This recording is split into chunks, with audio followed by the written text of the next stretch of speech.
నమస్తే కళ్యాణ్ గారు. నమస్తే జయ గారు. కళ్యాణ్ గారు, అశోక్ అనే అతను మనకి మెయిల్ చేశారండి. పెళ్ళైపోయిన అతను, భార్య అంటే విపరీతమైన ప్రేమ, పిచ్చి, ఆమెకు కూడా అలానే ఉంది. ఇద్దరికి బాగానే ఉంది కదా అనుకున్నా నేను. ఆ మెయిల్ చదువుతున్నంతసేపు వాళ్ళు పెట్టిన డీటెయిలింగ్ అన్నిటికీ ఇంత బాగుంది కదా, ఇంకేంటి సమస్య అన్న. అసలు సమస్య అందులోనే ఉంది. వాళ్ళది ప్రేమో అర్థం కావట్లా, మరి ఇంకేంటో అర్థం కావట్లా. దీనికి మన అందమైన జీవితం దాకా వచ్చి మీ ద్వారా వాళ్ళ సమస్యకి పరిష్కారం వెతుకుతున్నారా అని అనిపించింది కళ్యాణ్ గారు నాకు. చాలా అంటే అందరం చూసే సమస్య ఇది, కానీ అది పీక్ స్టేజ్కి వెళ్ళింది అనమాట. సో మీరు డెఫినెట్గా మాట్లాడాల్సిన ఇష్యూ అది, అర్జెంటుగా కూడా. రైట్ అండి, కాల్ చేస్తాను అశోక్. నేను అశోక్ గారు అండి. హలో అశోక్ గారు, నమస్తే అండి. నమస్కారం అండి, ఎవరండి మాట్లాడేది? నేను జయానండి, సుమన్ టీవీ అందమైన జీవితం ప్రోగ్రామ్ నుంచి కాల్ చేస్తున్నాను. మెయిల్ చేశారు కదా. మేడం మేడం బాగున్నారు అశోక్? బాగున్నాను మేడం. మీ రింగ్ టోన్ కూడా చాలా బాగుందండి. థ్యాంక్స్ అండి. రైట్, నాతో పాటు డాక్టర్ కళ్యాణ్ చక్రవర్తి గారు ఉన్నారు. ఒకసారి మాట్లాడండి అశోక్. నమస్తే అశోక్ గారు. నమస్కారం సార్. నమస్కారం. సరే చెప్పండి అశోక్ గారు, ఏంటి అంటే అమితమైనటువంటి ప్రేమలోంచి పుట్టినటువంటి వేదన ఏంటిది? నాకు అర్థం కావట్లేదు సార్. అది అంటే వినే వాళ్ళకి చిన్నగా ఉండేది, కానీ అంటే అనుభవించే వాళ్ళకే తెలుస్తుంది సార్ ఆ బాధ ఏంటో. చెప్పండి, ఏంటో అనుభవం. సార్ నా పేరు అశోక్ అండి. మేము ఉంటే మా ప్రాపర్ వచ్చి విజయవాడ అండి. మాకు పెళ్ళైనాక మేము హైదరాబాద్ షిఫ్ట్ అయినాం. మా పెళ్ళై 2 సంవత్సరాలు అవుతుందండి. అంతా మంచిగానే ఉంది. మా వైఫ్, మా క్యారెక్టర్ గానీ అంతా ఓకే, గుడ్ అండి. మీరేం చేస్తుంటారు అశోక్? సాఫ్ట్వేర్ ఎంప్లాయ్ గా చేస్తున్నాను. అరేంజ్డ్ మ్యారేజా, లవ్ మ్యారేజ్ అండి మీది? లవ్ మ్యారేజ్ అండి. అంటే మేము ముందు ఇష్టపడ్డాం, అరేంజ్ ఇంట్లో మాట్లాడి పెళ్లి చేసుకున్నాం మేము. సూపర్. ఆ పిల్ల అమాయకురాలండి, చాలా మంచిది, పిల్ల మంచిదే. బట్ అంటే నా తెలివి ఎక్కువ లేదండి. ఆ తెలివి తక్కువతనమే నన్ను ఇబ్బంది పెట్టేలా చేస్తా ఉంది. అంటే అమాయకత్వం అంటారు మీ భార్య? అవునండి, చాలా మంచిదండి. ఆ పిల్ల వల్ల ఏమి ఇబ్బంది లేదు, కానీ కొన్ని విషయాలు నేను ఎక్స్ప్లెయిన్ చేయలేకపోతున్నాను దానికి. అందుకే మిమ్మల్ని అప్రోచ్ అవ్వాల్సి వచ్చింది. ఈ 2 years లో, మేము 2 years లో నేను 1 year బ్యాక్ నుంచి నోటీస్ చేసింది ఏంటంటే, మా వైఫ్ కి చీరల పిచ్చి బాగా ఉందండి. చీరల పిచ్చి? అవునండి, అవును, చీరల పిచ్చి. చీరలు ఇష్టం. చీరలు అదే అతను పిచ్చి అంటున్నాడు. మీ ఆడవాళ్ళకి కోపం వస్తుంది. చీరలు అంటే బాగా ఇష్టం. చెప్పండి ప్లీజ్. ఓకే సార్, నేను ఒకటే అడుగుతాను, మీరు చెప్పండి. ఆడవాళ్ళకి ఎన్ని సారీస్ ఉంటాయండి నార్మల్ గా? ఏమో అంటే అది మేము ఎక్కడ లెక్క పెడతాం, మీ ఆవిడకి ఎన్ని చీరలు? నార్మల్ గా నేను చెప్పే విషయం వినండి సార్. మా ఇంటి నిండా చీరలే ఉంటాయండి. ఇంటి నిండా అంటే ఏంటి మీ మీనింగ్? షాప్ లాగా ఏంటండి? మా అల్మరా నిండా చీరలే అండి. ఒక బీరో ఉండేది, బీరో నిండా చీరలు నింపేసింది. ఇంకో బీరోలో నా బట్టలు ఉండేవి. ఈవిడ చీరలు అది కూడా నింపేయడం వల్ల నేను ఇంకో బీరో ఎక్కడ కొనిద్దాం అని నా బట్టలు తీసుకొని బాల్కనీలో ఉన్న అల్మరాలో పెట్టుకుంటున్నా బట్టలు. ఆ పొజిషన్ లో ఉంది ఇల్లంతా. నేను ఆఫీస్ నుంచి ఇక్కడికి వచ్చా అనుకోండి ఇంటికి, నేను ఆ ఇంటికి వచ్చినట్టు నాకు లేదు. ఏదో బట్టల షోరూమ్ ఉంటది కదండి, షోరూమ్ కి వచ్చినట్టు ఉన్నాను. ఇక మా ఇంటి మొత్తం చీరలే అండి. అసలు ఆ పిల్ల పిచ్చి అనుకోవాలో ఇంకా అమాయకత్వం అనుకోవాలో నాకు అర్థం కావట్లేదండి. చీరల వరకైనా కట్టుకుంటుందా, లేదంటే వేరే వాళ్ళకి ఎవరికైనా? అయ్యో, అసలు ఎవరికి ఇవ్వదండి. ఏమైనా ఇప్పుడు ఏదైనా ఫంక్షన్స్ ఉన్నాయనుకోండి, ఒక 4-5 చీరలు వేసుకొని వెళ్ళిపోద్ది ఆ పిల్ల. కొంతకాలం అయితే మీకు కట్టేస్తుంది. ఏం చీర కట్టుకోవాలని అడిగిద్ది. సరే ఈ కలర్ బాగుంది, ఇది కట్టుకొని నేను చెప్తాను. సరే ఆ చీర కట్టుకొని వెళ్తుంది. దాంతో పాటు ఇంకో 4 చీరలు వేసుకొని వెళ్ళిద్ది ఆ ఫంక్షన్ కి. ఎవరి ఫంక్షన్ కి వెళ్ళినా అంతేనా? బర్త్డే పార్టీ అవనియండి, పెళ్లి అవనియండి, ఏ ఫంక్షన్ అవనియండి. ఇంకా ఆవిడ ఏంటంటే అందరిలో టాప్ తనే అనిపించాలి. అంతే. 4 చీరలు పెట్టి ఏ చీర కట్టుకోవాలంటే అని అడిగిద్ది. సరే ఈ చీర కట్టుకోమ్మా, ఇది నీకు బాగుంటదని చెప్తాను. సరే ఆ చీర కట్టుకునేది. మరి నమ్మకం ఉందో లేదా ఇంకో 4 చీరలు బ్యాగ్ వేసుకొని పోయిద్ది. సరే వెళ్ళింది. సరే అక్కడ ఎవరైనా చీర బాగాలేదన్నారంటే నాతో వచ్చి గొడవ. నువ్వు బాగుందన్నావని కట్టుకున్నా, నీ వల్ల నా వాల్యూ పోయిందా? ఇన్ కేసు ఎవరైనా చీర బాగాలేదు అన్నారనుకోండి, ఇంకా చీర కట్టేదిలే. ఆ అల్మారాలో ఏదో మూలబడి ఉంటది. ఎందుకు ఇన్ని చీరలు అంటే కలెక్షన్. ఏం కలెక్షన్ అంటే నాకు అర్థం కాదు. అప్పట్లో మేము స్టార్టింగ్ లో ఉండేటప్పుడు నేనే ఇది అలవాటు చేసినట్టున్నా, నాకు తెలియకుండా. స్టార్టింగ్ లో ప్రేమగా 4-5 చీరలు తెచ్చేటోండి. ఇంకా వాళ్ళ ఫ్రెండ్స్ తో తిరిగి ఆ చీరలు చూసి ఇంకా అక్కడ ఏం నేర్చుకుందో ఏం తెలియదు. రోజు ఏదో ఒకటి పార్సిల్ వస్తానే ఉంటది ఇంటికి. ఆ పార్సిల్ రావడం, ఏమండి 20 పెట్టాను వచ్చింది ఇప్పుడు అంటే, సరే డబ్బులు ఇస్తా ఉంటుండే. నేను ఆఫీస్ లో ఉన్న ఫోన్స్, ఏమండి బాక్స్ వచ్చింది. ఇవన్నీ ఆవిడకి యాడ్ ఉంటాయండి. ఆవిడ ఏం పని చేయదండి, ఇంట్లో తినబడుకోవడమే. నా వచ్చేసరికి కాఫీ టీ పెట్టడం అంతకు మించి ఆవిడకి పని లేదండి. సారీ కాదు తిని పడుకోవటం అంటే అంటే ఈ హౌస్ వైఫ్. తిని పడుకున్నా పర్లేదు, తిని పనుకుని మళ్ళీ లెగిసిన తర్వాత మళ్ళీ చీరలు ఆర్డర్ పెట్టి ఈవిడ ఏంటంటే అనవసరంగా ఇది చీరలు అలవాటు చేశానేమో అనిపిస్తుంది నాకు. ఇక అనవసరం ఎక్కడి నుంచి డబ్బులు వస్తున్నాయా, ఎంత అవుతుందో, మా ఆయన ఎంతెంత manage ఖర్చు చేస్తున్నాడో పెడుతుందండి? లేదో. శారీస్ కాస్ట్లీగా తీసుకుంటారా? ఏమండి Costly. అలా ఏం ఉండదండి. అది 100 రూపాయల చీర అవనండి, నచ్చిందంటే కొనేయాలంతే. ఇక ఏమండి వీక్ హాలిడేస్ వస్తాయి కదండి మాకు, సెలవులు ఏదైనా వచ్చినాయి అనుకోండి, సర్లే బయటికి తీసుకెళ్దాం అలా రెస్టారెంట్ కో ఏమనుకోని బయటికి తీసుకెళ్తానా, ఎదురుగా ఏదో షాపింగ్ మాల్ కనిపిస్తే ఇక్కడ ఆపండి తర్వాత తిందాం, ఇప్పుడు ఫుడ్ ముఖ్యం కాదు చీరే ముఖ్యం, ఇంకా షాపింగ్ మాల్ కి తీసుకెళ్తుందండి. అశోక్ గారు ఇలాగ ఈ రోజుకి ఒక 3 చీరలు కొనే బదులు మీరు ఒక బొటీకి పెట్టేస్తే అవే చీరలు కట్టేసుకోవచ్చు, అవే పెట్టేసి అమ్మేయచ్చు. సో అదైతే బాగుండేదేమో. ఇంకా నా సిచ్యువేషన్ ఇంకా అదే తయారయ్యేలా ఉందండి. కాదు మీరు పెట్టినటువంటి ఖర్చుకి ఒక బొటీకి పెట్టేయచ్చేమో. అశోక్ గారు ఇప్పుడు మీరు కొని పెట్టనివ్వండి, తను కొనుక్కోనివ్వండి, ఎన్ని చీరలు ఉంటాయి అంటారు సుమారుగా? ఉంటాయి మేడం, ఒక 400-500 ఉంటాయి మేడం. మొత్తం బెడ్రూమ్ మొత్తం ఆ చీరలే. మళ్ళీ చీరలు అది అది ఆ న్యూమరికల్ 500 అనేది ఇప్పుడు ఇంటికి అతను ఇంటికి వెళ్ళే లోపల ఇంకొక 10 పెరుగుతాయి. 510 అంటాడు. ఉందండి, ఛాన్స్ ఉందండి. ఇక్కడ వాళ్ళ ఫ్రెండ్స్ ఒకళ్ళు తయారయ్యారో వాళ్ళతో తిరగతా ఉండేది, బయట ఖాళీగానే ఉండేది. డబ్బులకి ఇబ్బంది అవ్వట్లేదండి? ఎట్లా కడుతున్నారు మీరు ఇంత మేడం డబ్బులు? మేడం నా తలకాయ నొప్పి ఏంటంటే ఆ క్రెడిట్ కార్డ్స్ ఉన్నాయి కదండి, ఆ 3 క్రెడిట్ కార్డు. ఇక నాకు ఆఫీస్ లో ఫోన్స్, నేను ఆఫీస్ లో ఉండేటప్పుడు ఆర్డర్స్ వచ్చాయని ఫోన్ చేస్తే ఇబ్బంది అవుతుందని క్రెడిట్ కార్డులు తెలియ చేతిలో పెట్టాను. నేనేందండి ఇక ఫ్యూచర్ లో పిల్లలు ఉంటారు, వాళ్ళు ఉంటారు అని చెప్పి నేను ఏదో డబ్బులు సేవ్ చేద్దాం అనుకుంటే ఈవిడ ఉండే డబ్బులు కాస్త ఆ చీరలకి చీరలతో కుట్టించేసుకోవాల్సింది మీరు, సరిపోద్ది. ఇంట్లో కట్టెలు, ప్యాంట్లు, చొక్కాలు, టవల్స్ అన్నిటికీ అంటే సహజంగా ఆడవాళ్ళకి చీరలు అంటే ఇష్టం ఉంటది, కానీ మరి ఈ రేంజ్ లో ఉంటుందా? ఎగతాళి చేయట్లేదండి, ఈ రేంజ్ లో ఉంటుందా అని అనిపిస్తుంది నాకైతే. ఎంతో మంది భర్తలు భార్యలకి 4-5 చీరలు కొని గిఫ్ట్లు ఇస్తారు, కానీ నేను కొనివ్వటం వల్లే ఆవిడకి అలవాటు అయిపోయి ఇప్పుడు తప్పు చేసే ఇది ఇలా స్టార్ట్ చేసుకున్నానేమో. మీరు అడిగారా అశోక్ గారు అసలు ఎప్పుడైనా మీరు సీరియస్ గా ఏంటి గోల, ఈ చీరలు ఏంటి, ఈ లోకం ఏంటి, నా బట్టలు తీసుకెళ్ళి ఏదన్నా ఒక మూల పెట్టుకోవాల్సి వస్తుంది, ఇల్లంతా ఈ చీరలతో నిండు. ఇంకా సిచ్యువేషన్ ఉండదండి, ఇంకో అర కొనుక్కుంటాను దాన్ని నింపుతాను ఆ మాటకి. సో మీ పని ఏంటంటే ఆవిడ చీరలు కొంటాం, మీరు కబోర్డులు కొంటాం. అదే అయ్యేస్తుందని ఎక్కడ నా బీరువా కొని కొత్త అలమార నింపితే అక్కడ నింపిద్దని నా బట్టలు అలమారలో పెట్టుకుంటున్నానండి వేరే దగ్గర. మరి చెప్పారా వాళ్ళ అమ్మగారికి కానీ వాళ్ళ నాన్నగారు వాళ్ళ ఇంట్లో సాంప్రదాయం ఆనవాయితీ ఏమో ఇలా చీరలు కొంటాం? డొనేట్ చేసినా పెళ్లి చేసుకున్నా కదండి, ఇంట్లో ఒప్పించి పెళ్లి చేసుకున్నాను. ఆ మాత్రం ఇప్పుడు వాళ్ళ అమ్మాలకు చెప్తే ఆ మాత్రం పిల్లని భరించలేవా అంటారు, మా అమ్మ వాళ్ళకి చెప్తే అలాంటి పిల్లని ఎందుకు నువ్వు లవ్ చేసావు అంటారు. ఈ తలకాయ నొప్పులు ఎందుకులే, సరే ఫ్రెండ్స్ తో చెప్దామంటే ఆ ఛాన్స్ కూడా లేదు. ఆ అమ్మాయి ఆడపిల్లకి ఒక చీర కొనడానికి నీకు చేయి రావట్లేదు అంటారు. ఇవన్నీ ఎవరితో చెప్పుకోలేక ఎందుకని చెప్పి మీ పనిగా మీరు కొనిచ్చేస్తున్నారు అంతే. చిన్నపిల్లల మైండ్ సెట్ ఒక తిట్టు తిట్టినా ఆవిడ పట్టించుకునే రకం కాదు. ఎందుకు ఇవంటే నేను కట్టుకుంటా అనేది తప్ప అసలు ఎప్పుడు నేను ఇంటికి వెళ్ళినా నైటీతోనే ఉండిద్దాన్ని ఇంట్లో. అవునా? అన్ని చీరలు దేనికి కొందో నాకు అర్థం కాదు, ఎప్పుడైనా నైటీని. అంటే ఇంకా చూస్ చేసుకోలేక ఇంకేది లేక నైటీ కట్టుకుంటది ఆవిడ. ఇక్కడ ఇప్పుడు చీరలు కొన్నది ఎందుకండి? అంటే ఆవిడ ప్రాబ్లం ఏంటన్నది మీరు ఉంటే కనుక మిమ్మల్ని అడిగి ఏం కట్టుకోవాలని అడుగుతుంది. మీరు ఆఫీస్లో ఉంటే ఎవరిని అడుగుతుంది? అడగలేక ఇంకేంటంటే నైటీ వేసుకుని మీరు ఇంటికి వచ్చేంత వరకు వెయిట్ చేస్తే లోపల నిద్ర వచ్చి పడుకుంటదేమో. అంటే ఓన్లీ ఫంక్షన్స్ పర్పసేనా ఆవిడ కొనుక్కునేది? బయటకు వెళ్ళేటప్పుడు కట్టుకోవడానికి కోసమే ఎన్ని తంటాలండి. వాళ్ళ ఫ్రెండ్స్ ఉన్నారుగా, వాళ్ళందరిలో తినే ఎక్కువ కనిపించారు. వాళ్ళ ఫ్రెండ్స్ కూడా పిచ్చిలా అనిపించదా అండి? ఇప్పుడు ఎంత ఆడవాళ్ళకి చీరలు అంటే ఇష్టం ఉన్నా కూడా ఒక మాట అన్నా అనుకోండి, నేను కొనేది 3,000 రూపాయల చీర 200 రూపాయలతో కొంటున్నాను, మా ఫ్రెండ్స్ 50-60 వేలు ఎట్టుకుంటున్నారు, మరి వాళ్ళు భరిస్తున్నప్పుడు నువ్వు ఎందుకు నన్ను భరించలేకపోతున్నావు, నువ్వు నన్ను లవ్ చేయట్లేదు అనిద్దండి ఏమనంటే. వాళ్ళ ఫ్రెండ్స్ ఏంటంటే ఈవిడ వైపు గొప్పగా చూసి మిమ్మల్ని చూసి ఎంత నవ్వుకుంటున్నారు, అరే బక్రా అయిపోయారా బాబు నువ్వని కదా. తప్పట్లేదండి, పిల్లకేమో చెప్తే అర్థం కాదా, ఏమనంటే చెప్పిద్ది నేను అందంగా ఉంటే కదా నీకు వాల్యూ ఇచ్చేది జనాలు అనేది. ఏంటండి నా అందం లేకుండా బయట వాళ్ళ తిరిగితే నాకేందండి అది ఉపయోగం ఏమైనా ఉందా నాకు? కాదు, మీరు బాగా టైట్ చేసి ఫండ్ ఆపేస్తే ఏమవుతుంది? క్రెడిట్ కార్డు ఇవ్వలేదు, జోబులోంచి డబ్బులు ఇవ్వలేదు, బయట అప్పులు చేసుకునేస్తుందండి, నేనే క్లియర్ చేయాలి. అవి కూడా ఇప్పుడు క్రెడిట్ కార్డ్స్ ఉన్నాయి, లిమిట్ ఉంది కాబట్టి అంతవరకే వాడిద్ది. ఇది నేను ఆతానంటే బయట అప్పులు చేస్తుందంటే నేను అవి తీసుకునే పరిస్థితుల్లో లేనండి. నాకు ఈ టెన్షన్స్ ఎక్కువైపోతున్నాయి రోజు. ఆమెకి ఇదో టైప్ ఆఫ్ ఓసిడీలా అనిపిస్తుంది నాకైతే మాత్రం. ఏమో అండి, ఈ ప్రాబ్లం కి సొల్యూషన్ నేను ఎక్కడ ఎత్తుక్కోలేక ఎవరితో చెప్పుకోలేక మీ వరకు వచ్చాను. మరి మీ గురించి మీరు ఏం కొనుక్కున్నారు?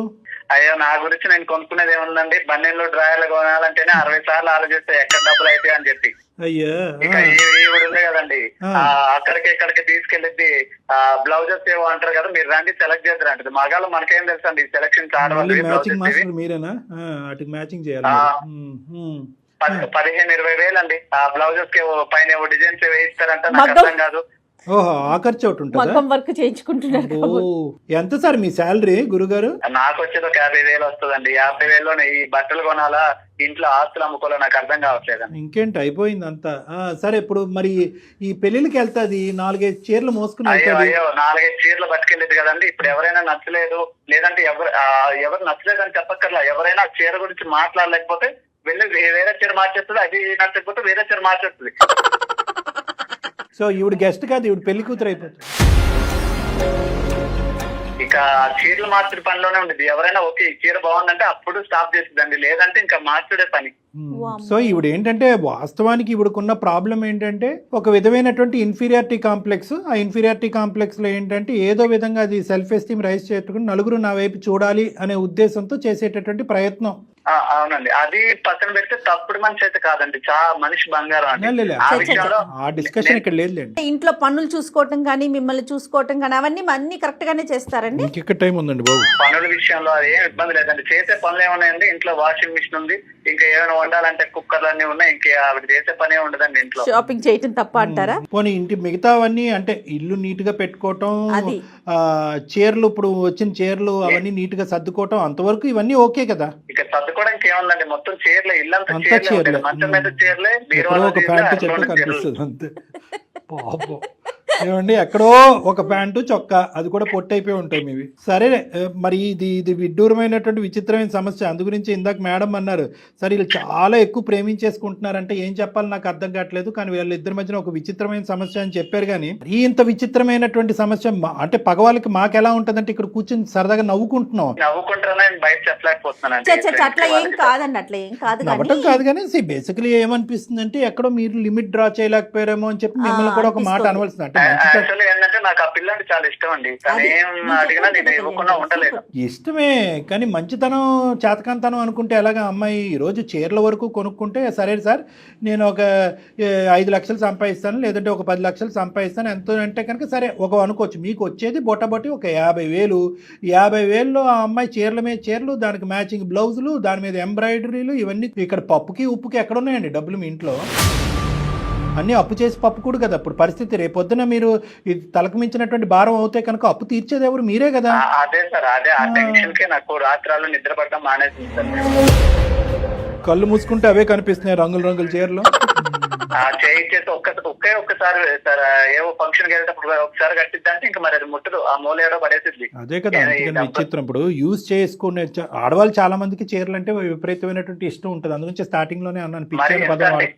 కానీ ఇక్కడ ఏంటంటే కొంతమంది ఆడవాళ్ళు అది రీసైకిల్ చేస్తారు, వేరే వాళ్ళకి డొనేట్ చేస్తారు, లేదంటే అనాథాశ్రమాలకు, లేదంటే డొనేషన్లు కూడా ఉండవండి, బీరువాలోనే చక్క పెట్టిద్ది అంతే. అలాగా ఎవరికి ఇచ్చేది ఉండదు, చేసేది ఉండదు. ఏమైనా అన్ని కలెక్షన్. ఈ గుంపు ఎవరైతే ఉందో ఈ అమ్మాయికి ఉండి లేనట్టుగా పొగిడేసి ఈ అమ్మాయి చేత రకరకాల చేతులు కొనిపెట్టి కట్టించేస్తున్నారో వాళ్ళతో చెప్పవలసింది, ఈ అమ్మాయి ఇంట్లో ఇది పరిస్థితి, మీరు అనవసరంగా ఎంకరేజ్ చేయకండి ఆ అమ్మాయిని, ఈ అమ్మాయికి నేను బ్రేక్లు వేయలేకపోతున్నాను, మీరన్నా వేయండి అని వాళ్ళతో చెప్పవలసింది. అవకాశం లేదండి నాకు, వాళ్ళతో మాట్లాడితే ఈ పిల్లకి అనుమానం, అన్ని కుదరట్లేదండి. సరే ఇప్పుడు ఏం చేద్దామండి? అది మీరే ఏదో ఒక సొల్యూషన్ నాకు ఇవ్వాలని మీ వరకు నేను వచ్చాను. సొల్యూషన్ లేదు, నాకు లేదు సొల్యూషన్ ఏమీ లేదు. మీరు ఆవిడ లేనప్పుడు చెప్పండి, మేము వచ్చి ఆ చీరలన్నీ అమ్మేస్తాం. అదే సొల్యూషన్. అప్పుడు మీరు అలా మాట్లాడకండి. కొంతమంది ఏంటంటే దీన్ని ఇప్పుడు షాపింగ్ ఎడిక్షన్ అంటారు, రకరకాలు కొంటూ ఉంటారు. అవే ఫోన్లు ఉంటాయి కానీ ఇంకో 10 ఫోన్లు కొంటూ ఉంటారు, అదే షర్ట్లు ఉంటాయి ఇంకో 10 షర్ట్లు కొంటూ ఉంటారు.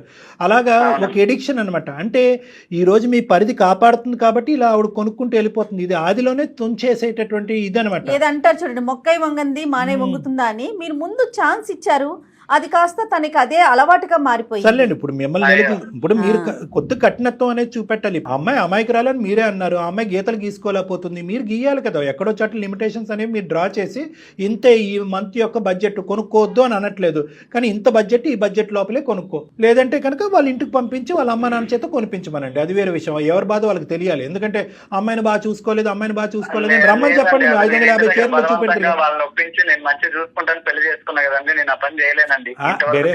మరీ అంత అమాయకంగా మాట్లాడకండి అశోక్ గారు. ఇప్పుడు ఎవరైతే ఆ మాట్లాడినారో వాళ్ళని ఇంటికి భోజనానికి పిలిచి అన్ని కబోర్డులు ఒకసారి తలుపు తీసి చూపెడితే ప్రపంచంలో చూడని చీరలు చూస్తారు. అప్పుడు అర్థమవుతుంది అల్లుడు గారు ఎంత ప్రేమిస్తున్నారో, వాళ్ళ అమ్మాయికి ఎంత పిచ్చి పట్టిందో.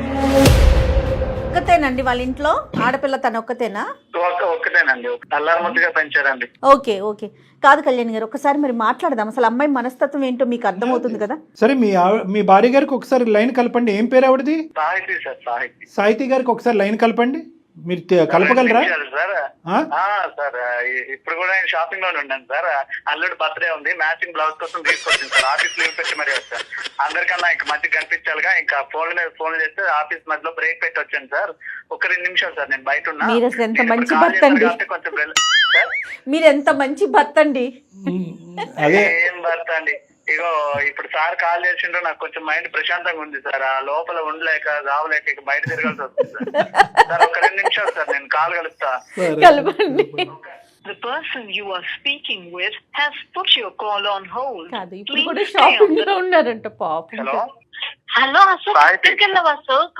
బ్లౌజ్ మ్యాచింగ్ అవ్వట్లేదు, వచ్చేస్తావనే కదా నేను తీసుకొచ్చింది. హలో, నేను 2 నిమిషాలు లైన్ లో సార్ మాట్లాడినా. హలో ఎవరు? హలో అమ్మా, నమస్తే అమ్మా. సాహితీ నమస్తే అమ్మా, నా పేరు జయ, నేను అందమైన జీవితం ప్రోగ్రామ్ నుంచి మాట్లాడుతున్నాను. మేడం మీరు మేడం, మీ ఎపిసోడ్ చూస్తాను మేడం. Thank you. చాలా బాగుంటాయి మేడం. నేను ఆన్లైన్ లో చూసాను మేడం, షాపింగ్ మాల్ లో చూసాను మేడం, ఎక్కడ దొరకలే. మీరు అడ్రస్ చెప్తే మా ఆయన తీసుకెళ్ళి ఇప్పుడే కొనుక్కుంటాను మేడం. ఏంటిదమ్మా, ఏంటిది? శారీస్ మేడం. నా శారీస్ గురించి ఒకవేళ ప్రోగ్రామ్ చూసాను అంటున్నావేమో, ఆన్లైన్ అంటున్నారు ఏంటి అనుకుంటున్నా. శారీస్ గురించా? అవును మేడం, మీరు మంచి మంచి డిజైన్స్ కడుతున్నారు. మీరు ఎక్కడ కొంటారో చెప్పరా మేడం? మళ్ళీ మీ ఈ పాపం మాకెందుకమ్మా? ఇప్పుడు మీ ఆయన ఇప్పటికే అతను ఉన్న 4 ఎంట్రుకలు నెత్తి మీద పీక్కుంటున్నాడు. మేము చీరలు ఎక్కడి నుంచి కొంటాము, అక్కడికి వెళ్ళి నువ్వు కొనుక్కోమంటాం గురించి కాదు మేము చేసింది, నువ్వు కొనుక్కున్న చీరలు చాలు అని చెప్పడానికి మేము చేసాం. అది నీ చీరలు ఎక్కువైపోయినాయి అంట అని చెప్తానికి చేశాను తల్లి. ఇప్పుడు ఏ చీరలకి మేము అడ్వర్టైజ్మెంట్ కాదు, ఏ షాపింగ్ మాల్ కి మేము అడ్వర్టైజ్మెంట్ కాదు. మీ ఆయన యొక్క బాధ అసలు వర్ణిస్తుంటే అసలు మా తల ప్రాణం తాక్కొచ్చిందమ్మా. మీ ఆయన ఎందుకు మాకు చేశాడని అనుకున్నావు? వరద బాధితుల్లాగా చీర బాధితుడు అంట మీ ఆయన. నువ్వంట ప్రపంచంలో ఉన్న అన్ని చీరలు కొనుక్కుని మీ ఇంట్లో పెట్టుకున్నావు అంట. జస్ట్ మా ఇంట్లో ఎన్నో ఉండదు సార్, ఒక 500 అలా ఉంటాయి అంతే సార్. అది కాదమ్మా, మీ అమ్మగారికి ఎన్ని చీరలు ఉంటాయి చెప్పు సుమారుగా? ఉంటాయి సార్ ఒక 50. మరి మీ అమ్మగారికి 50 అయితే నీకు 500 ఎందుకమ్మా? నాకు శారీస్ అంటే చాలా ఇష్టం సార్. అమ్మ, ఇష్టానికి కూడా ఒక హద్దు ఉంటదమ్మా, ఇల్లు గొల్లవుతుంది ఇక్కడ. మా ఆయన ప్రేమగా కొనిస్తున్నారు సార్. చచ్చిపోలేక అమ్మా, మీ ఆయన దేని నుంచి దొంకలేక మాకు ఫోన్ చేశాడు. నీకు అలా అర్థమవుతుందా? నీకు ప్రేమ ఎలా అర్థమైందమ్మా? ఏ యాంగిల్ అర్థమైంది నీకు ప్రేమ అనేది? నేను మా ఆయన చాలా ప్రేమగా చూసుకుంటాను సార్. అమ్మా, ప్రేమకి నాకు గిఫ్ట్ గా శారీ కొనిస్తాడు. మీ ఆయన అలా అనలేదు మాతో. అశోక్, నేనంటే నీకు ఇష్టం కదా అశోక్? నాన్న, ఒకసారి నువ్వు జాగ్రత్తగా విన్నా, నువ్వు కొన్ని సారీస్ చాలు, ఇకపైన తగ్గించు. అసలు నేను అదంతా మోయలేకపోతున్నాను. నువ్వు నాకు ఫుడ్ పెట్టకుండా పర్లేదు, కానీ కొత్త ఒకసారి ఎందుకు కొనియాలి? చూడండి సార్, ఏమ్మా ఏం మాట్లాడమంటారు సార్? శారీలే తింటావా? శారీలు తింటావా? నేను ఫుడ్ లేకుండా ఉంటాను కానీ సారీ, కొత్త సారీ కొనుక్కోవాలి సార్, నేను కట్టుకోవాలి. ఫుడ్ లేకుండా నిజంగా మీ ఆయన నీకు ఫుడ్ లేకుండా ఎండగడితే అప్పుడు నీకు అర్థం అవుతుంది. ఏంటమ్మా, తిండి లేకపోయినా ఉంటావా? చీరలు ఉంటే చాలా నీకు. కాదు సాహితీ, పాత చీరలన్నీ ఏం చేస్తావు? 500 పైన చీరలు ఉన్నాయంట, అన్ని చీరలు ఏం చేసుకుంటావు నాన్న? అవన్నీ జాగ్రత్తగా దాచుకుంటున్నా. దాచుకుని ఏం చేస్తావు? రేపటి రోజున ఎగ్జిబిషన్ పెడతావా? ఎగ్జిబిషన్ లేదంటే స్టీల్ సామాన్ అమ్ముతావా? పోనీ అలా అమ్మినా పర్లేదు, స్టీల్ గిన్నెలు వస్తాయి ఇంట్లో. లేదు, నేను బర్త్డేస్కి వెళ్ళినప్పుడు, పార్టీస్కి వెళ్ళినప్పుడు ఒకసారి కట్టుకున్నంత 4 సారీస్ బ్యాగ్ లో పెట్టుకున్నంత. అక్కడ మా ఫ్రెండ్స్ ఎవరికైనా నచ్చకపోతే సరే చేంజ్ చేసుకుంటా. ఎవరికి కావాల్సిన కలర్ వాళ్ళు కట్టుకుంటావు. అబ్బా ఏం తల్లి నీ ఓపిక నీ సహనం ఏందమ్మా, ప్రపంచం నవ్వుకుంటుందమ్మా. ఇదేం గొప్పగా అనుకోదు, నీ అమాయకత్వం అసలు పిచ్చితనం కింద మారింది ఇది. చీరలు అంటే అందరికి ఇష్టం ఉంటుందమ్మా, నాకైనా ఇష్టమే, ఆడవాళ్ళందరికీ చీర అంటే ఇష్టం, అది సహజం. కానీ ఇది నీది పిచ్చిలాగుంది కదా తల్లి. ఇది డబ్బులతో ముడిపడి ఉందమ్మా. సరదాగా ఈ రోజు నవ్వుకుంటున్నావు కూడా. మీ ఆయన జీతం ఎంతమ్మా? ఊరికే నిన్ను అడుగుతున్నాను, మీ ఆయన జీతం ఎంత, మీకు నెలసరి ఖర్చు ఎంత, నీ చీరలకి అయ్యేది ఎంత? ఖర్చు ఎంత? ఈ మూడు అంకెలు నాకు చెప్పు, నీకు దండం పెడతా. అదంటే నాకు తెలుసు అమ్మా. మా ఆయనకి ఏంటంటే చాలా ఇష్టం, నాకు శారీస్ కొని ఇస్తాడు.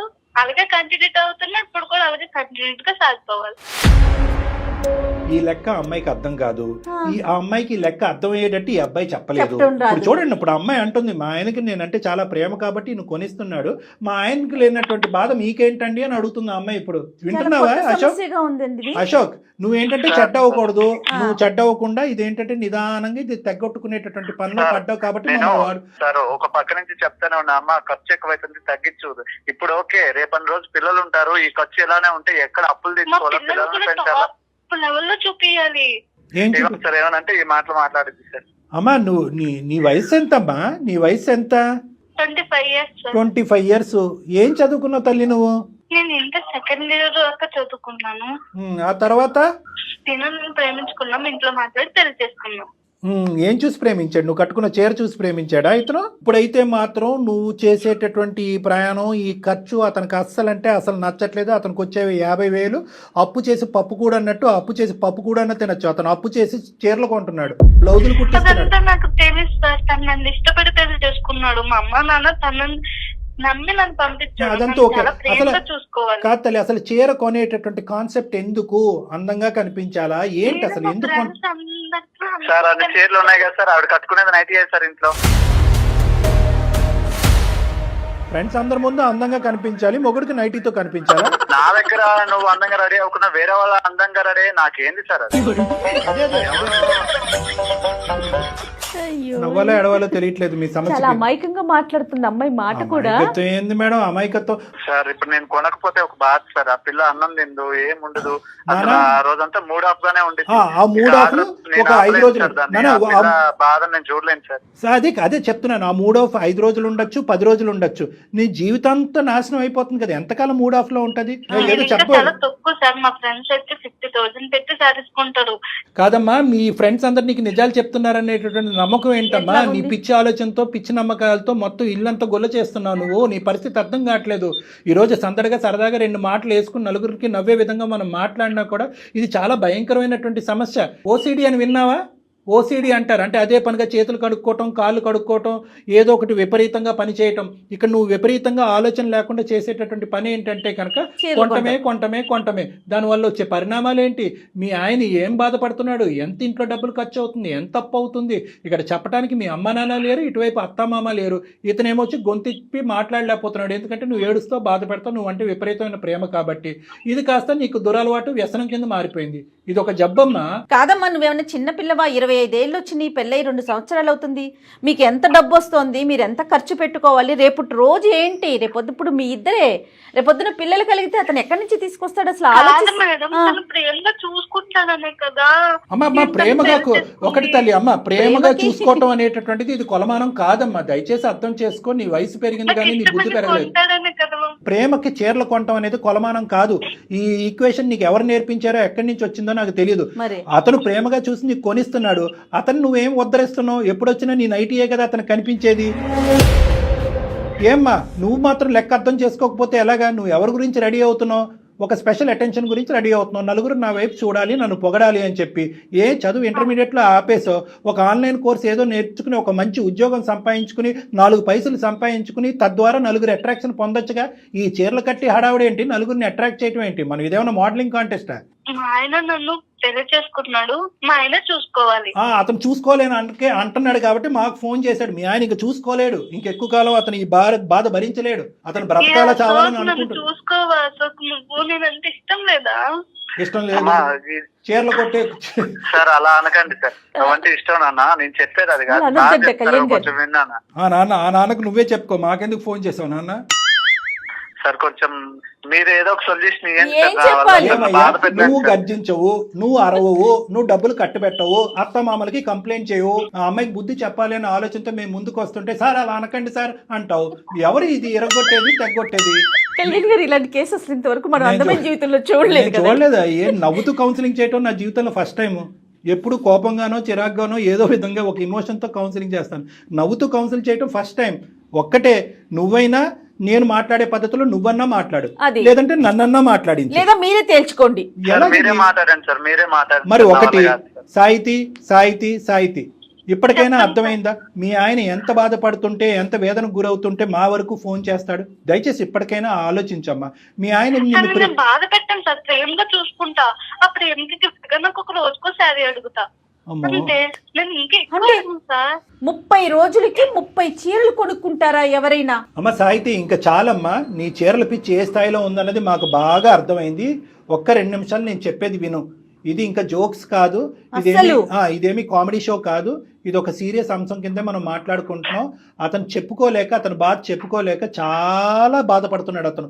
ఇప్పటికైనా అర్థం చేసుకో. మా వరకు ఫోన్ చేశాడు, అందమైన జీవితం వరకు.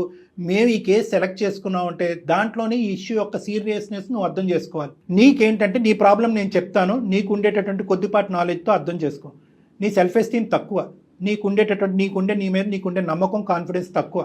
నలుగురు నీ వైపు చూడాలి, నీ గురించి మాట్లాడుకోవాలి, నలుగురిలో నువ్వు ఒక అట్రాక్షన్గా నిలబడాలి. ప్రతి మనిషికి ఉండేటటువంటి ఆలోచన ఇది. కానీ నువ్వు ఏం చేస్తున్నావు అంటే కనుక, ఏదో ఒక శారీ కట్టుకును, లేదంటే ఒకసారి కట్టుకున్న శారీ ఇంకోసారి కట్టుకోకుండా తాత్కాలికంగా అవతల వాళ్ళ దగ్గర నుంచి వచ్చే ఒక పొగట్టు బట్టి కొట్టుకుపోతున్నావు.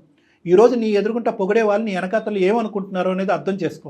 మీ ఆయన్ని చూసిన తర్వాత మీ ఆయన ఎంత సంపాదిస్తాడు అనేది అందరికీ తెలుసు. చూడు, ఈ పిచ్చమ్మాయి రోజుకో చీర కట్టుకుని ఇల్లు గుల్ల చేసి అతను జోబుకు చిల్లు పెడుతుందని చెప్పి నవ్వుకుంటారు. నిన్ను చూసి అయినా మా ఆయన లోపలతోనే కొనుక్కుంటున్నాను కదా సార్. అమ్మా, మీ ఆయన డబ్బులతో కొనుక్కుంటున్నావు, కానీ మీదేమి రాజవంశికుల కుటుంబం ఏమీ కాదు. మీ ఆయనకి ఏం నెలకి 10 లక్షలు రావట్లేదు. అందరికీ తెలుసు నువ్వు ఏ విధంగా శారీ కట్టుకుంటున్నావు. ఎన్నిసార్లు 100 సార్లు అదే షర్టు ప్యాంటు వేసుకుని నీ వెనకతలు మీ ఆయన ఎలా తిరుగుతున్నాడు అనేది అందరూ చూస్తున్నారు. అతను ఒక షర్టు ప్యాంటు మార్చుకోలేదు, కానీ గంటకో చీర నువ్వు మార్చుకుంటున్నావు. పెళ్లి కూతురు కంటే ఎక్కువ చీరలు నువ్వు మార్చుకుంటున్నావు అంటే కనుక నలుగురు నీ ఎదురుగుంటా పొగిడినా కూడా వెనకతలు మిమ్మల్ని చూసి నవ్వుకుంటూ ఉంటారు. మీ హస్బెండ్ని చూసి హేళన చేస్తారు. ఈ మాత్రం భార్య యొక్క ఖర్చు కంట్రోల్ పెట్టలేనటువంటి మగాడు ఇతనెవడు అని చెప్పి నవ్వుకుంటారు. మీరేదో గెలిచినట్టు భావిస్తున్నారు, కానీ మీరు ఓడిపోతున్నారమ్మా. ఒక్కసారి అర్థం చేసుకోండి, ఆలోచించండి. నీ యొక్క సెల్ఫ్ కాన్ఫిడెన్స్ పెరగాలి అంటే ఇంకో విధంగా సాధించి నలుగురు యొక్క మెప్పు పొందేటటువంటి ప్రయత్నం చేయి. నువ్వు చదువుకో. నాకైతే ఉద్యోగం కళ్యాణ్ చేసుకో. గారు మీరు అమ్మాయికి చెప్తున్నారు కానీ నాకు అసలు అమ్మాయిని అనాలనిపించట్లేదండి. అశోక్ది తప్పు, తను ఎందుకు కంట్రోల్ అదే చేసుకోలేకపోతున్నాడు? ఇప్పుడు అశోక్ కూడా మాట్లాడాలి. అమ్మా, నీకు ఇంతవరకు అర్థమైందా నేను చెప్పేది? సార్ ఎన్నైనా గానీ మా ఆయన నన్ను ప్రేమగా చూసుకుంటారు సార్. నీ కాదమ్మా. ప్రేమ జల్లంగా ఉండారే, పొద్దున అప్పుల పాలై రోడ్డును పడ్డారనుకో, నీ చీరలు కాపాడతాయా? నీ అప్పులన్నీ చీరలు తీరుస్తాయి. లేదు, నాకు డేకి ఒకసారి ఉండాలంటే. అమ్మ, ఒక్కసారి నేను చెప్తాను. నీకు కనువిప్పు కలగాలి, ఆలోచన కలగాలి అంటే కనుక నీకు ఒక పిచ్చిలో ఉన్నావు, నీకు ఒక సైకలాజికల్ ప్రాబ్లం ఉంది, నీకు ఒక ఇమోషనల్ ఇష్యూ ఉంది. అమాయకత్వం అనేటటువంటిది బహుశా చిన్న మాటేమో. నీకు ఓసిడి అనేటటువంటి విపరీతంగా కొన్ని ఎడిక్షన్ కూడా ఉంది. దీనికి విపరీతమైన ట్రీట్మెంట్ కావాలి. కానీ దానికంటే ముందు మెట్టు మార్పు రావాల్సిన నీలో కంటే అశోక్లో మార్పు రావాలి. ఫస్ట్ అశోక్, నువ్వు ఇమీడియట్ గా చేయవలసింది ఏంటంటే ఆ షాప్ లోంచి ఇద్దరు వెంటనే నిష్క్రమించండి, ఇంటికి వెళ్ళండి, మొత్తం పద్దుల కాగితం అంతా తీ, క్రెడిట్ బిల్ అంతా తీ, మొత్తం బ్యాంక్ స్టేట్మెంట్ అంతా తీ, నీ నెల జీతం పే స్లిప్స్ తీసి ఎంత సంపాదిస్తున్నావు, ఇంటికి పప్పుకి బియ్యానికి ఎంత ఖర్చు అవుతుంది, ఈ అమ్మాయి చీరలకు ఎంత ఖర్చు అవుతుంది, నీ ప్యాంటు చొక్కాకి ఎంత ఖర్చు అవుతుంది అనేటటువంటిది లిఖితపూర్వకంగా రాసి ఆ అమ్మాయి చేతిలో ఒకటి పెట్టు. ఆ అమ్మాయికి ఇప్పుడుకొచ్చి ఎంత ఖర్చు అవుతుంది, ఎంత బాధ కలుగుతుంది, ఎంత ఇది అవుతుంది అనేది ఆ అమ్మాయికి ఒక అవగాహన లేదు. ఒకప్పుడు అలా మాట్లాడినా కూడా, నేను ఇంత ఇదిగా మాట్లాడినా కూడా ఆ అమ్మాయికి ఒక ఆలోచన అవగాహన లేకపోతే ఇమీడియట్గా ఆ అమ్మాయిని తీసుకొచ్చి ఇక్కడికే తీసుకురా, నా కౌన్సిలింగ్ తీసుకురా, నేను అమ్మాయితో కూర్చొని మాట్లాడతాను. ఎందుకంటే ఇది ఒక ఓసిడి లాంటి వ్యవహారం, దీనికి ఖచ్చితంగా కౌన్సిలింగ్ ట్రీట్మెంట్ అనేది అవసరం అనేది నా భావన. ఏమంటారు అశోక్? తప్పకుండా సార్. ఒక్కటి నాకు మాట చెప్పు, మీ ఆయన నీవంటే విపరీతమైనటువంటి ప్రేమ కలిగినటువంటి మీ ఆయన నీకు చీరలు సంతోషంతో కొనిస్తున్నాడా, బాధతో కొనిస్తున్నాడా? ఇప్పటికైనా అదైనా అర్థమైందా? తల తాకట్టు పెట్టుకుని కొనిస్తున్నాడు, నీకు అర్థమవుతుందా? సార్ నాకు ప్రేమతో కొనిస్తే కావాలి సార్, బాధతో కొనిస్తే వద్దు సార్. అమ్మా తల్లి సంతోషం. లోకం మెప్పు పొంది భర్త మెప్పు పొందకపోతున్నాను సార్. అమ్మా, ఇప్పటికైనా అర్థమైందా తల్లి? థ్యాంక్ యూ అమ్మా, నీకు 100 కోటి వందనాలు. సరేనమ్మా, ఇప్పుడు వరకు అయితే అర్థమైంది. మళ్ళీ రేపొద్దున ఏదో ఒక టీవీలో ఒక అడ్వర్టైజ్మెంటో ఒక డిస్ప్లే బోర్డో చూస్తావు. ఈ మెప్పు, ఒప్పందాలు, ప్రేమలు ఇవన్నీ తాకట్టు పెట్టి ఆ చీర నాకు ఉంటే బాగుండు కదా అని నీకు అనిపిస్తుంది. ఎందుకంటే ఇది ఒక వ్యసనం అనేది నా భావన. అర్థమైందమ్మా? నువ్వేం తప్పుగా భావించద్దు. నేనేదో పిచ్చో అనట్లేదు. ఇది ఒక వ్యసనం. ఈ వ్యసనం అనేటటువంటిది ఇక్కడతో చల్లారదు. మీరు రావాలి. ప్రాబ్లం ఉందా సార్? ఉన్నట్టే అనిపిస్తుంది. ఈ విధంగా అడగటం ఇంకా సంతోషకరం. ప్రాబ్లం ఉన్నట్టే అనిపిస్తుందమ్మా. అర్థమైందా? అర్థమైంది సార్. ఇప్పుడు తాగుడు బానిసలైనటువంటి వాళ్ళు, వాళ్ళతో పోలిస్తున్నానని నువ్వు ఇంకేం తప్పుగా అనుకోవద్దు. కొంతమంది తాగుడికి బాగా బానిసలైనటువంటి వాళ్ళు ఉంటారు. నా రూమ్లోకి వచ్చి నా మీద తప్ప అందరి మీద ఒట్లేసేస్తారు. అలా ఆపేస్తామని. మేము ఆపేస్తాం సార్, మేము ఆపాము. బయటకు వెళ్తే కనుక వాళ్ళు నడిచేటటువంటి బాటలో ఉంటే కనుక ఒక బాటిల్ కొనుక్కుంటానని వెళ్ళిపోతూ ఉంటారు. సో ఈరోజు నువ్వు ఇక్కడ చేసేటటువంటి వాగ్దానం కంటే బయట ఉండేటటువంటి స్టిమ్యులేటరీ అట్మాస్ఫియర్లో రకరకాల స్టిమ్యులేషన్స్ ఉంటాయి, రకరకాల చీరలు, రకరకాల కట్టుబాట్లు ఉంటాయి. అప్పుడు కూడా ఇదే విధంగా నిలబడేటటువంటి ప్రయత్నం చేయాలంటే ఒక్కసారి నువ్వు నీ భర్త నా క్లినిక్కి వచ్చి ఒక విధమైనటువంటి కౌన్సిలింగ్, ట్రీట్మెంట్ తీసుకుంటే మంచిది అనేటటువంటిది నా కంక్లూజన్. మంచి షూర్ గా మేడం, షూర్ గా. ఎల్లుండి బర్త్డే ఉంది మేడం, రేపే వస్తాం మేడం మేము. ఈ విషయాన్ని ఎంత వేగంగా తెలిస్తే నాకు అంత మైండ్ రిలాక్సేషన్ గా ఉంటుంది అనిపిస్తుంది మేడం. 50 to 75% అయినట్టే, ఇంకొంత ఉంది అంతే, అయిపోయినట్టే. నీ పంట పడినట్టే. Happy. Thank you sir, thank you madam, thank you. Okay అమ్మా, ఓకే. ఇప్పుడైతే ఇంకా షాపింగ్ వద్దు, ఏమి వద్దు. మీ ఇంట్లో ఉన్న చీర ఏదో ఒకటి కట్టుకొని వెళ్ళండి, చక్కగా హ్యాపీగా ఇంటికి వెళ్ళిపోండి. అమ్మా, నీ బర్త్డేకి నువ్వు చీర కొనుక్కోవటం కాదు, అతనికి డ్రెస్ కొను. అది ఓకేనా? Okay sir. రైట్ అమ్మా, రైట్ సార్. కట్ చేయండి. కానీ అంటే అమ్మాయి మాటలు పాపం అమాయకంగా నవ్వొచ్చే విధంగా అతని బాధలు అనిపిస్తున్నాయి, కానీ అది భరించే వాళ్ళకి తెలుస్తుంది కళ్యాణి గారు. అది కరెక్టే మేడం. కానీ ఆ అమ్మాయికి ఏంటంటే బహుశా అశోక్ని కూడా ఇక్కడ మనం ఒక మాట అనాలి, చెప్పే విధంగా చెప్పాలి. అంతే కదా. కానీ చూడండి, సమస్య కాస్త ఎంత జటిలంగా మారిపోయింది కదా. అంటే ఇది ఒక టైప్ ఆఫ్ ఎడిక్షన్ మేడం. ఇది ఏంటంటే కనుక పరిణామాలు ఆలోచించకుండా, అవతల వాళ్ళ యొక్క భావాలు అర్థం కాకుండా, చుట్టుపక్కల ఉండేటటువంటి పరిస్థితులు అర్థం కాకుండా, అవతల వాళ్ళు ఇచ్చేటటువంటి అట్రాక్షన్, పొగట్టుకి ఎడిక్ట్ అయిపోయి ఇంకా అలా కొనుక్కుంటూ వెళ్ళిపోవటం అనమాట. గ్యాంబ్లింగ్ లాగే, బెట్టింగ్, రివర్స్ అవుతుందా కళ్యాణ్ గారు? అయిపోద్ది మేడం, అయిపోద్ది. రైట్ అండి. థ్యాంక్ యూ సో మచ్ అండి.